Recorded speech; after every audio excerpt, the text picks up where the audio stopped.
ټپۍ چې زما خپلې ټپۍ چې زما له پښتنو سره چې کومه مینه ما ظاهره کړې دا مې ایمان دا مې ګمان دی هر یو پښتون بچی مې ځان دی په پښتونخوا مې سر قربان دی زما جانان دی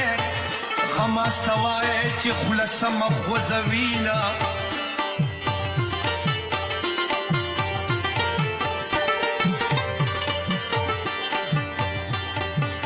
او زما ځواني له تا نظر شه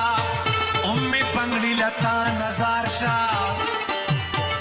یاره سپرلي له تا نظر شه وایې دنیا د یار د سره زار شه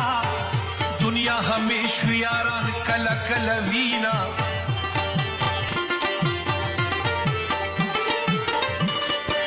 اجل شاه الواد نه یې الله دې